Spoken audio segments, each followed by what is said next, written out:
Hey everyone, welcome to our channel, and thank you for your support.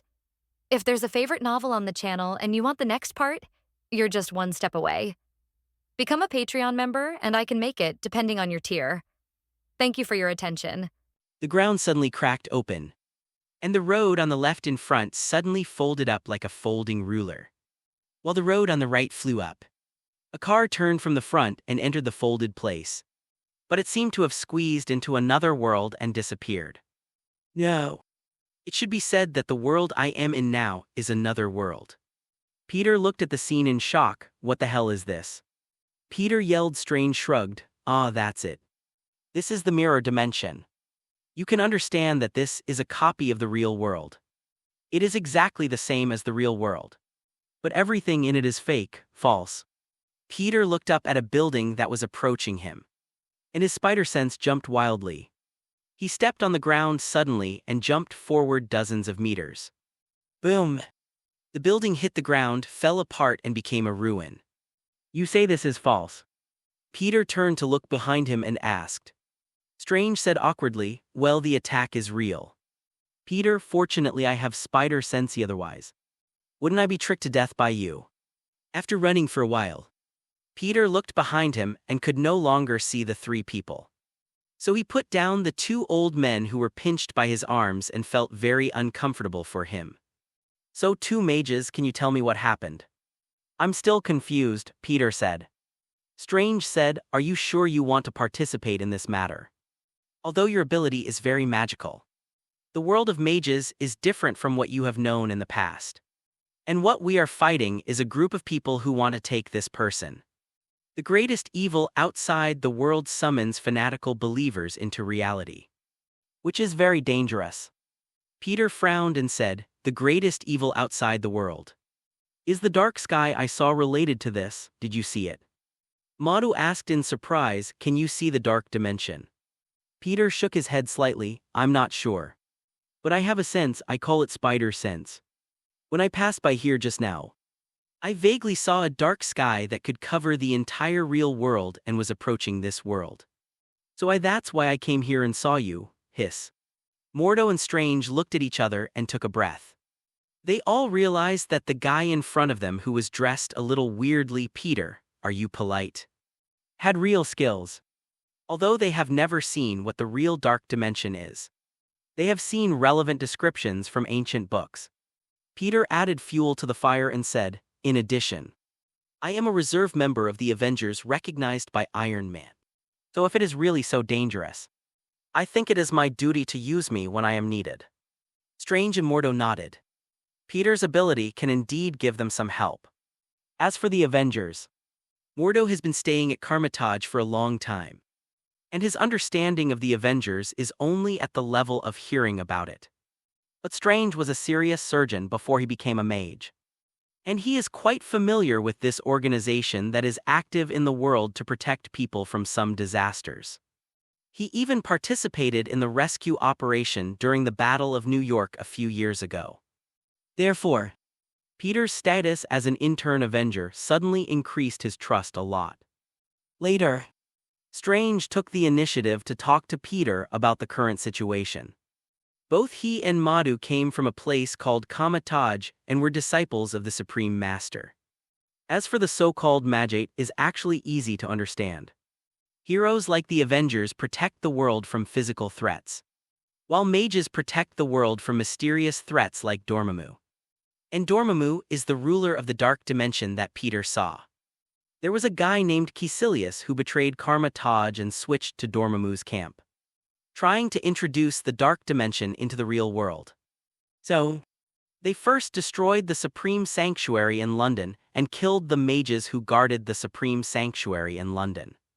Then he came to New York and tried to destroy this Supreme Sanctuary. Strange and Mordo came just to stop them. At this moment, the surrounding environment suddenly rotated again. Oh no, it's Caecilius, he found our location. Get out of here, Strange's expression changed. Peter held out his hand. Strange and Mordo looked at him in confusion. What are you doing? Peter said, aren't you taking the Spider-Man Express? Well, I don't think so, to be honest. It's uncomfortable to be pinched like this. Strange decisively refused. Madhu also shook his head repeatedly, okay. Peter smacked his lips, feeling a little regretful. Don't get me wrong. He doesn't really like having two grown men between him. However, these two are both mysterious mages. Holding two mages in your hands and running around. It feels very exciting no matter how you think about it. It has to be said that Peter's brain circuit is very strange. Let's go. Madhu didn't say any more nonsense and took the lead in taking steps to run. Strange and Peter quickly followed unexpectedly. Before they had taken a few steps, their feet suddenly began to spin.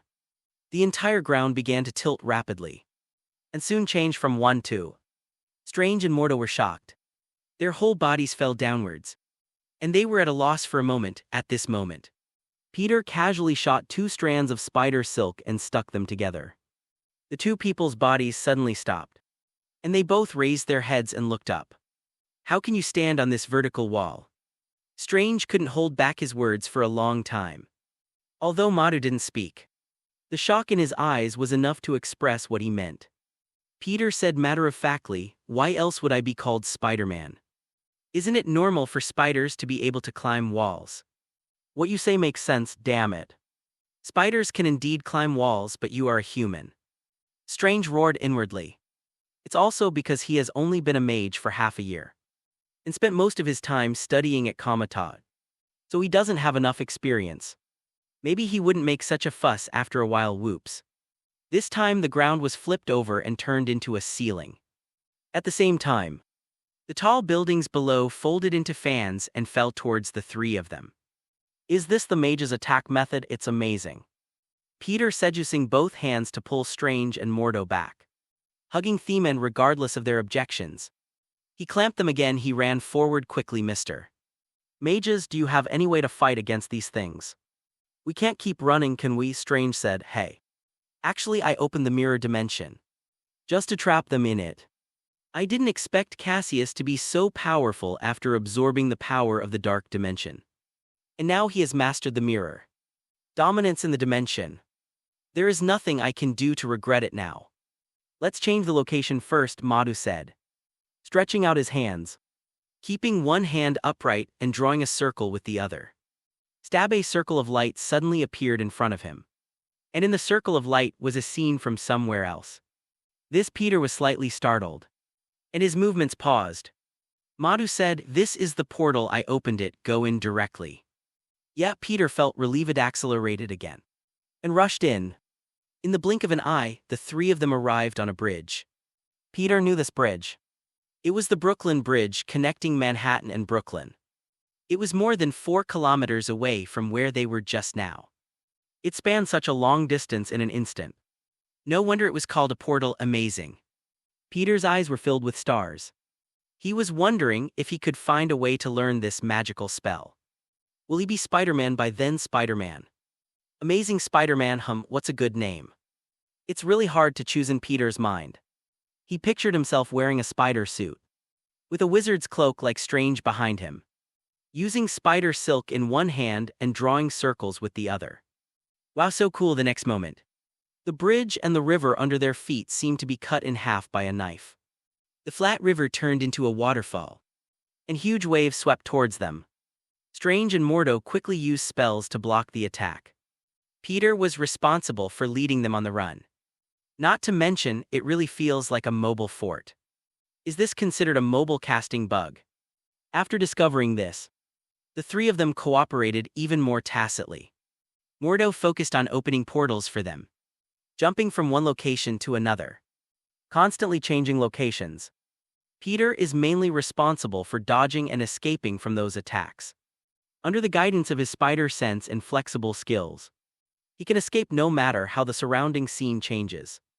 As for Strange, he is experimenting with his abilities one by one, trying to find ways to deal with the enemy. After chasing and escaping like this for a long time, at a certain moment, when the 3 Peters came out of a certain portal again, the surrounding mirror world became even weirder. Starting from below, everything is copied several times in an instant, and it feels like entering a tunnel composed of many mirrors. Multiple mirror images. Caecilius has become more and more skilled in controlling the mirror dimension. Mordo looked heavy strain. Have you found a way to deal with it? Strange shook his head, his tone full of bitterness. No. The power given to him by the dark dimension is beyond our imagination. I think that no one can counter him with all the methods I know. Damn it, then we have no chance of winning at all. Madu clenched his fist and said angrily. It can't be said that there is no chance, Strange said. Maybe we can delay it as much as possible. If we can wait until the arrival of the Ancient One Master, then victory will belong to us.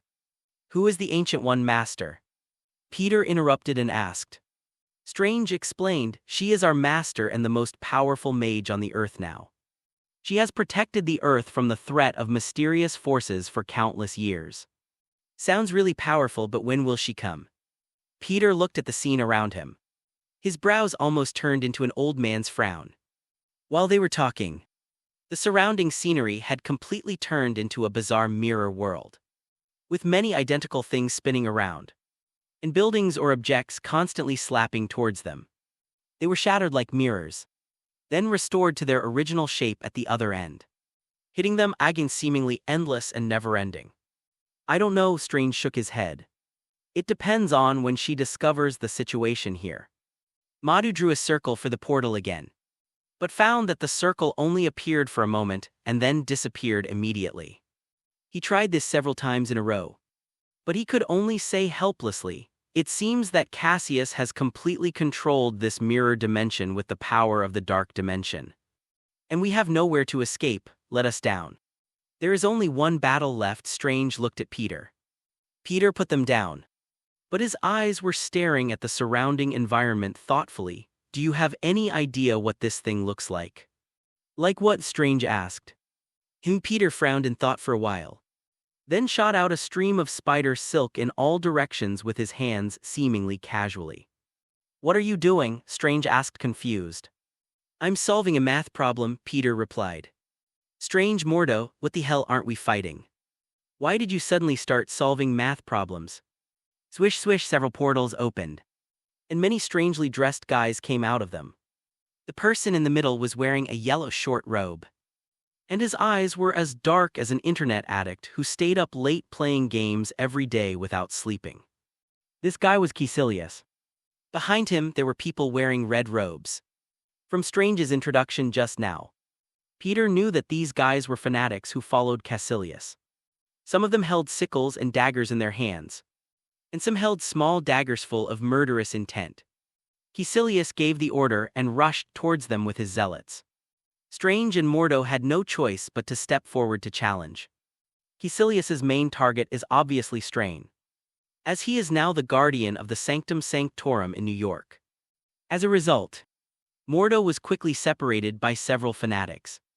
The senior mage combined with the power of the dark dimension makes Caecilius's magic power unprecedentedly powerful, and the power of the spells released can almost crush Strange. Within a few moves, he was at a disadvantage. On the other side, Mordo is surrounded by fanatics who have become powerful with the power of the dark dimension. He can only run away constantly with no way to escape, let alone come to rescue Strange. Just when Strange was knocked to the ground, Caecilius was about to hit the target. Several strands of spider silk suddenly flew from all directions and stuck to various parts of Caecilius's body, making him unable to move like a prey stuck in the center of a spider web. Strange was stunned for a moment, patted his clothes and stood up, casting a doubtful look at Peter, who landed next to him. Peter grinned. Do you know what is the most amazing thing in the world? What? Strange asked subconsciously. It's math. I used to firmly believe in mathematics and physics, until one day a bald witch slapped my soul out. Later, I began to believe that magic is everything in the world. But a child wearing a battle suit told me that the most magical thing in the world is mathematics. And he really used mathematics to counter magic. By the collapsed second-rate mage Strain, Peter followed the same method, moving his hands together, constantly shooting out spider silk to stick to the surrounding environment. And these seemingly random spider threads would eventually appear on the bodies of Caecilius' fanatic brothers in an inexplicable way. Finally, after Caecilius, his younger brothers followed in his footsteps, All the villains are immobilized by webbing. Strange and Mordo stopped, looked at Caecilius and the fanatics and then at Peter. Feeling their heads buzzing, how did you do it? Strange couldn't help but ask.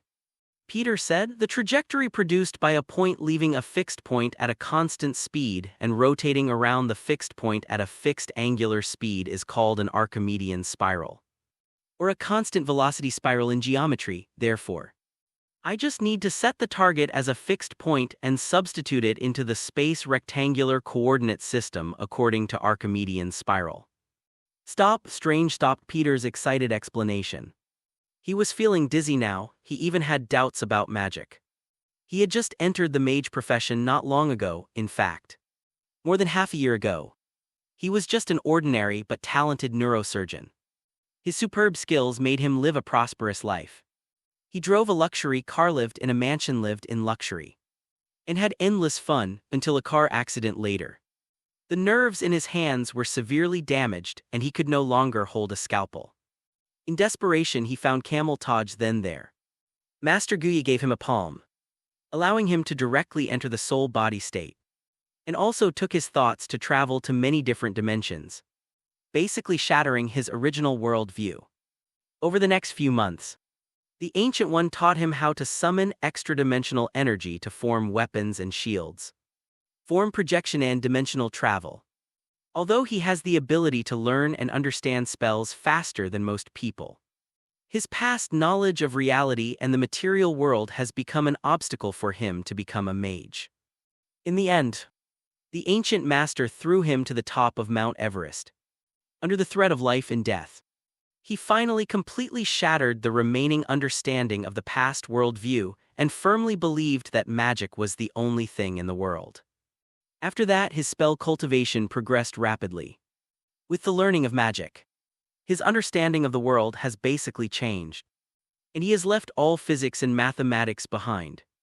Now I am reminded by Peter. Damn it, the dead memory suddenly attacked him. Strange Tao's heart is unstable. Mordo patted Strange to wake him up from his trance. As Strange's guide, he didn't want Strange to go astray like this. At the same time, he also gave Peter a subtle look, which probably meant asking him to stop talking about mathematics. It would be fine if Strange had completely become a skilled mage now. But now he has just started. Assuming that mages are roughly divided from low to high, mage apprentice, formal magilite mage and supreme mage. Strange is just a formal mage from a mental state. It's just that he is extremely talented, has mastered enough spells, and also mastered the Eye of Agamotto, an artifact that only the supreme mage can master. This gave him the strength of an elite mage and was appointed as the Supreme Sanctuary in New York. Protector. Peter was a little confused, but he kept his mouth shut. Seeing Strange doubting his life, he almost thought that his mouth also had the effect of a magic attack. Strange took a deep breath and exhaled it to get rid of the distracting thoughts in his mind. He no longer thought about mathematical problems, but looked at Cassius and the fanatics who were bound. Madhu said, I contacted Master Gu Yi and asked her to deal with them. Well, Strange nodded and looked at Peter. Thank you. Spider-Man. Without you I really don't know what to do with him, is it? At this time a gloomy voice sounded. Immediately afterwards, a huge ball of dark energy burst out from Caecilius. Peter's spider sense gave an early warning the moment the dark energy appeared. He pushed left and right with his hands, pushed Strange and Mordo away and then jumped up high. Boom. A black spear condensed into dark energy passed by the place where they were standing. Wherever it passed, there was a series of sounds of broken mirrors. You know nothing about the power of darkness. Caecilius broke free from the shackles of the spider web, landed on a suspended stone and said with his hands. His eyes were fixed on Peter. The previous confrontation had made him understand that there was no way to deal with Strange if he didn't deal with the clown in strange clothes first. You guys go deal with Strange and Mordo, Caecilius said. Enthusiasts flocked to it, be careful of his dark spells. Strange only had time to say this to Peter before he was forced away by the fanatics. The power of darkness. But you are still stuck in mathematics, aren't you? It means that this power of darkness is not very good. Peter also squatted on a floating boulder. His feet were almost together, and his hands were placed between the soles of his feet. He looked at Caecilius. "So, what are you so proud of?" Humph! Caecilius burst into anger, clenched his fists with both hands, and rushed towards Peter with a dark aura lingering on his fists. Peter was startled at first but soon became confused. This dark power was so awesome that they boasted about it. Why didn't Caecilius' spider sense respond at all to the attack that was integrated with dark power? Did he encounter a delayed attack like Hawkeye's arrow before? Or is he too strong, unable to judge for the moment? Peter hesitated for a moment and decided to be cautious and observe first. So he jumped slightly and jumped away from where he was.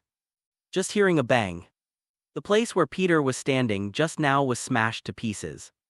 However, this shattering does not turn into large or small pieces of rock like the outside world, but scatters like broken crystals.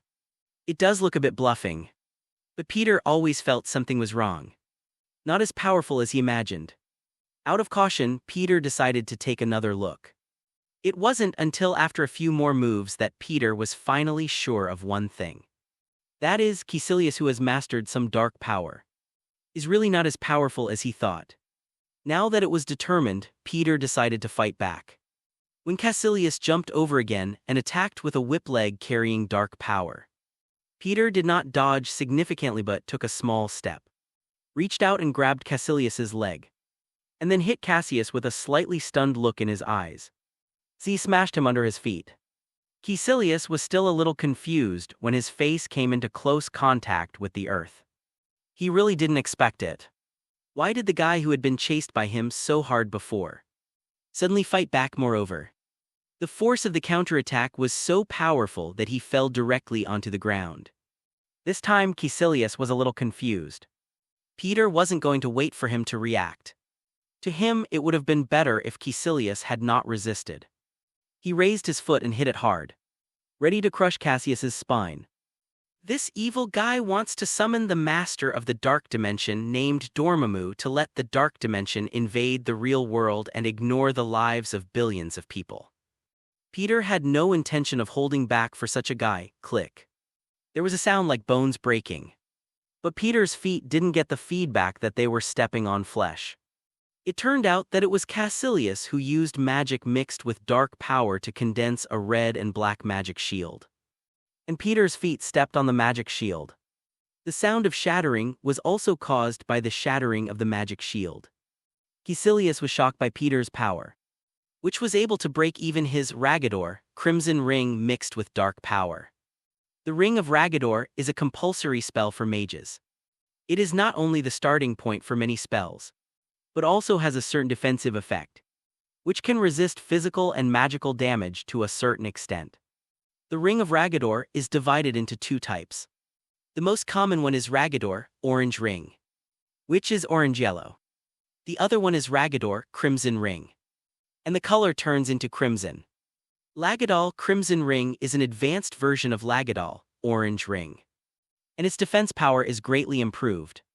And Lagador Crimson Ring, which he strengthened with the power of the Dark Dimension, has a stronger effect than the original version. He felt that it would be no problem to withstand an attack of dozens of tons. But this guy in strange clothes actually only used one kick. If that foot stepped on me just now. Caecilius took a deep breath, and a large mass of dark power suddenly erupted from his body. Peter felt a hint of threat from it, and with the warning of his spider sense, he immediately threw Caecilius out. And at the same time, he quickly moved away from there. I saw that the dark power formed a mist, which actually swallowed up the whole place and disappeared directly into the mirror dimension. Caecilius, who was thrown out by Peter, directly drew a portal and disappeared for a time. Peter was the only one left in the entire mirror dimension. Peter looked left and right, but there was no trace of Strain, Mordor, Caecilius's fanatic brothers. At this time, he suddenly realized a terrible problem. If this mirror dimension is comparable to the real world, it would be at least as big as the Earth. How could he, a person without magic means, find several mages here who were constantly moving and fighting? If he couldn't find them, how could he get out? He won't starve to death in here, right? Peter felt numb for a moment. He jumped up and down and searched everywhere, but still couldn't find any trace of Strange and the others. So he had to return to the starting point, sit down and wait. Now he can only hope that Strange and the others can win. Or be smarter and run towards him if they can't beat him. After using the portal to get rid of Peter, Caecilius finally discovered this problem. He noticed that Peter was not chasing after him. When he thought about it carefully, he discovered the reason: because the guy in strange clothes but with strange powers was not a mage. This means that guy can't catch up with him at all. So Caecilius was overjoyed. Why did he deal with Peter? Isn't it just to keep Peter out of the way? Just in time, the goal has been achieved. Although he still failed to kill Peter, Peter could no longer stop him from killing Strange. Caecilius closed his eyes, felt carefully, and soon found Strange's location. Then opened the portal and rushed over. Peter sat bored on the edge of the rock wall, waiting for Strange or Mordo to think of coming to rescue him or asking him for help. However, instead of waiting for the two of them, he waited for an unknown person. The person was a bald female mage, wearing a mage robe that was somewhat similar to Strange's style. "Are you the Ancient One mage, Strange and Mordo's master?" Peter stood up and looked at the bald female mage in surprise. Guya stared at Peter with wide eyes, as if he wanted to see something from him. Peter touched his face, a little confused after a long time. Master Guya took a deep breath and said to Peter, "The power in you makes the future of this world confusing. I don't know whether it is a blessing or a curse." "What do you mean?" Peter asked, confused. Master Guya shook his head. "You will naturally understand in the future. Now let me see you off." Saying that, without waiting for Peter to say anything, she stretched out her hand and patted him. Click. The space behind Peter shattered like a mirror. Peter only felt that this palm seemed to contain unparalleled power, which made him completely unable to resist. So he fell back unconsciously. Drip. All around, noisy sounds suddenly reached Peter's ears. He found that he had appeared on a busy street. Judging from the sound and the behavior around him, it was obvious that he had come out of the mirror dimension. Peter scratched his head, a little confused. How come he got in for no apparent reason and was sent out for no apparent reason? It feels like he didn't do anything. However, Peter was secretly relieved. He thought that since Strange and his master, the Ancient One mage, who is known as the strongest mage on Earth today, have arrived, Caecilius must have lost, and Strange and Mordo should not encounter each other. Life and death crisis. So after Peter thought for a moment, he decided to retrieve the laptop he had hidden in the car first. In this way, Peter's unexpected encounter with the mysterious realm ended inexplicably. Just like his encounter with it, it was all inexplicable. He found that he appeared at the same place where he had just entered, which was at the entrance of 177A Blakely Street. In desperation, he had no choice but to chase the bus along the direction he remembered, and finally found the bus near Queens in the evening. After dinner with Aunt May, Peter returned to his room. At this time, a portal appeared in his room, and Strange walked out of it. It's just that Strange's current appearance is a bit strange. His body is actually transparent. Ghost. Could it be that Strange has? Peter was so frightened that he shrank into the corner of the bed, holding the quilt and shivering. "Someone wants to see you for the last time," Strange said in a low mood, as if something bad had happened. Sensing his bad mood, Peter had the good sense not to make any wisecracks. He put down the quilt and stopped playing tricks. In the last scene, it was obvious that the other party was going to die. Peter felt sad for a moment. Although he and Strange didn't have a deep friendship, they were just strangers who had met once and had some comradeship at most. But unexpectedly, Strange would not forget to take a look at him before he died. This is really strange for a good mother to provoke fake. Doing this in the middle of the night is really scary. As if he noticed Peter's expression and realized Peter's current thoughts, Strange was speechless and said angrily, "It's not me. I'm not dead. This is a spell called astral projection. You can understand it. For the soul to leave the body, this is the current state." Oh, Peter breathed a sigh of relief.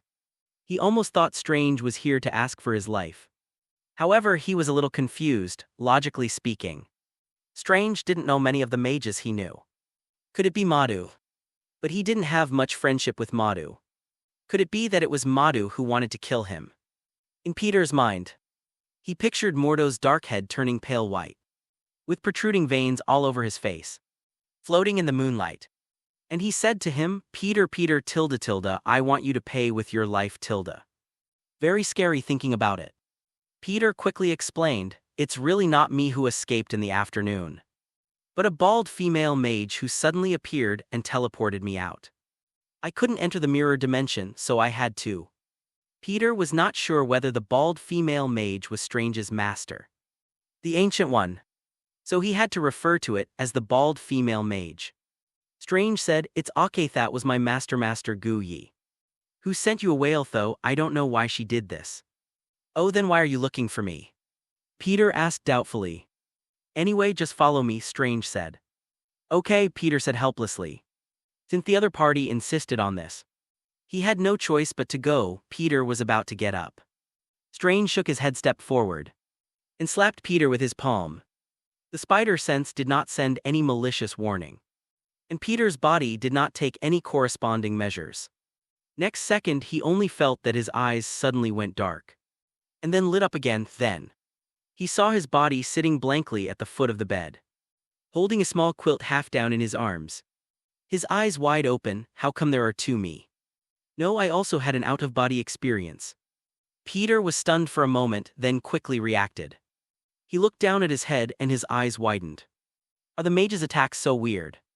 How could he beat him to the point where his body and soul were separated? It seems that the spider sense cannot be fully trusted. Let's go, Strange waved his hand towards Peter's body. Swish! Peter's body automatically moved and appeared on the other side of the bed. Strange was stunned for a moment and waved his hand again. Swish! Peter's body reacted on its own again. And this time he was on the floor wearing only his pajamas. Strange, Peter, what are you doing? Peter asked, confused. Strange complained, what's going on with your body? Is there still a consciousness controlling it? I didn't do anything. I just wanted you to lie down naturally. I don't want the Italian mature woman outside to find out when she comes in. You sit still, The Italian MILF was obviously talking about Aunt May. So Strange had no problem saying so. He was very thoughtful. Aunt May did come into his room, sometimes, although rarely. But not never. If she came in and saw him sitting motionless, something might really go wrong. But my own body. Peter immediately saw the source of those reactions. Spider sense. Spider sense is a heightened physical instinct, however. Peter's spider sense was not fully awakened before, and unless he paid full attention to something, he would make mistakes.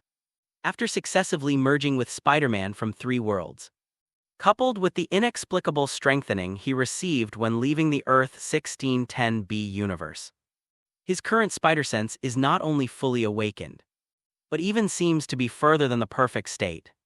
It seems that some other abilities have been unlocked. For example, the dark sky approaching the real world that I saw in the afternoon. From the later introductions of Strange and Morda, it is not difficult to know that the so-called dark sky is actually the dark dimension. The impending action is also caused by the fact that Caecilius and others are trying to introduce the dark dimension into the real dimension. But that is also the future. And it is what happens in other dimensions. In other words, his spider sense seems to give him a certain ability to predict the future. Moreover, he also has the ability to see threats in other dimensions to a certain extent. Among the 3 Spider-Man he had experienced, even the blonde Spider-Man, whose abilities were developed to the extreme, did not have such a powerful spider sense, and now he has discovered another ability of the spider sense. Protect yourself, regardless of whether his consciousness is in the body or not. This ability of self-protection is always activated, perhaps even without the control of his consciousness. This self-protection mechanism will be activated to an even greater extent. After all, his consciousness will judge the threat of the attack based on the feedback from the spider sense, and then choose whether to avoid, ignore, or fight back. But without consciousness, The body itself will completely evade all attacks, however. In this stat, dodge is indeed fully activated. But the attack is not available. If he enters this state when his own consciousness is substituted, he will then attack while maxing out his dodge. Peter's eyes lit up. I'll do it myself. Peter struggled to swim toward his body. Strange nodded helplessly and pushed him, call out. Peter's soul returned to his body. He was quite used to this feeling, because he would experience a similar feeling almost every time he traveled through time. He quickly stood up from the ground, walked to the bed and lay down. Then waved to Strange, do it again. Strange floated over to Peter and gave him another slap. Peter's soul floated out again. Strange pulled him up and walked towards the portal. Peter had no intention of letting others take advantage of him. While he let Strange pull him around, he felt the current state. To be honest, it's not a little strange but very strange. But he found that he was not completely incapable of resisting this state. After taking a few steps, he slightly adapted to his current state, and then felt that his control over his current soul body had become higher. When Strange led him through the portal, he had completely regained control of his soul body. But he didn't break away from Strange, just let him pull him. Opposite the portal is a balcony. Peter saw a somewhat familiar figure standing on the balcony, seemingly waiting for him. He has a bald head and it doesn't look like he's Modo. It's the Ancient One Master. You're here, Master Guyi turned to look at Peter. Peter nodded unsure. Stephen, I want to talk to him alone. Master Ancient One said. Strange nodded, turned around and floated away. Come on. Come here, I know you have learned to act in this state. Master Guyi said. Peter then walked up to her. Well, respected Master Gu Yido, you have anything to do with me? I'm dying, Peter, Master Guyi suddenly said. Although Peter already had some guesses in his mind, he was still surprised. Why? Both Strange and Mordo said that you are the most powerful mage supreme in the world and have guarded the world for a long time. That one, Cassius too. At this point Peter paused. He originally wanted to say that Cassius was not very powerful. If he hadn't run so fast, Peter felt like he could beat him to death. But thinking that the death of the Ancient Master was probably related to Caecilius, he was too embarrassed to say it, because it feels like talking about someone's dishonesty in person. However, the ancient mage had already heard the meaning of his words, and she said calmly, yes, you are right. Caecilius is indeed not powerful. Even if he absorbs the power of the dark dimension, it is nothing more than that. Stephen, you can beat him even if you train for a while. But I died anyway, killed by Caecilius. Why? Peter couldn't help asking. It was obvious that the ancient mage could defeat Caecilius. So why was he killed again? This is illogical. The Ancient One Master said, for countless epochs, I have absorbed too much power from the dark dimension, and I have become an anchor point for the dark dimension in the real dimension. Even if Caecilius did not take the initiative to contact the dark dimension, you may still use my body to invade the real dimension. Peter suddenly understood. So, you are taking this opportunity to return the power of the dark dimension that you have borrowed, in order to cut off the connection between the real dimension and the dark dimension. Although he doesn't understand magic, the logic is still similar and easy to understand. It can be understood that way, Master Guyi said. But if you die, what will happen to the real dimension? Without you, the dark dimension will still invade. Peter said he's not talking about moral kidnapping. He's just talking about matters in the afternoon. Strange and Mordo told him a few things about these mages, which gave him a better understanding of the mages. He had truly felt the oppression of the dark sky through the spider sense. He was even more deeply impressed by the dedication of the ancient mage. Feelings, to put it more bluntly, Master Guyi died like this, which was somewhat reckless. Master Ancient One shook his head slightly. I never dared to let go in the past. But know with Stefan will become the best among us, Peter asked, confused, among the mages of the past. Those who possess more powerful mysterious or magical skills than others, or who control more powerful environmental magic energy from other dimensions than others, are the supreme mages. Ancient One seemed to be very patient with Peter. And actually he also explained to him. Stephen will become the most outstanding one among us supreme mage. Wow, Peter exclaimed, he didn't expect that strain. Who was under his arm for outputhed such potential. You know actually when I first saw you I wanted to kill you. Master Guyi suddenly said, huh, Peter was stunned. He immediately recalled Master Guyi's expression when he saw him for the first time. He was indeed looking at him seriously, at that time. He did have a very strong spider sense warning for a moment. But it only took a moment and disappeared. But why would you want to kill him for no reason? I could still vaguely see your future rebut now. I see changes in you. You have even made the future of this world more uncertain. Moreover, you are suspected of being a dreamwalker, traces. Master Guyi said, variable dreamwalking. Peter was confused as for variables. Maybe it's because he can travel to other universes. Could it be that when he traveled through time, there would be things from other universes that he would bring back and affect this universe? Or is it that he in this universe should not have developed in the way he does now? But that inexplicable ability has changed everything.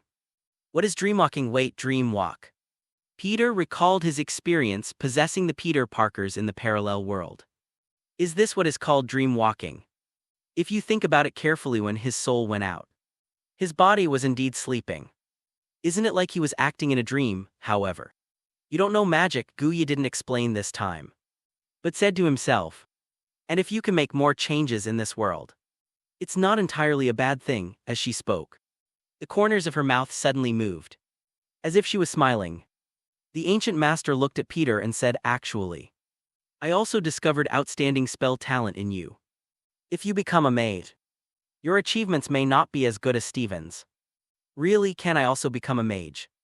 Peter was a little surprised. He was eager for those magical spells. Master Guyi shook his head. If you want to become a mage, you must first abandon your current worldview. Can you do this? Peter frowned and shook his head. I can't do it. Spells are not as wonderful as you think, to put it bluntly. It is just a way to explore the truth of the universe. Master Guyi said. Her voice began to become a little urgent. I don't have much time, Peter, I can call you that. Yeah, Peter nodded. Master Guyi said, your future. I just hope you remember that the reason why people are human is because we humans have our own set of rules and regulations. And the name of this rule is morality. If a person abandons morality and the concept of right and wrong, and completely chooses interests and pleasure, he actually becomes their slave. And this will become a bondage that he can never break free from. Careful, get rid of them. The reason why people are human is because we humans have our own set of rules and regulations. If a person abandons morality and the concept of right and wrong, and completely chooses interests and pleasure, he actually becomes their slave. Get rid of them. What do you mean? Peter stayed where he was, chewing over and over again the last words that Master Ancient One told him before he died.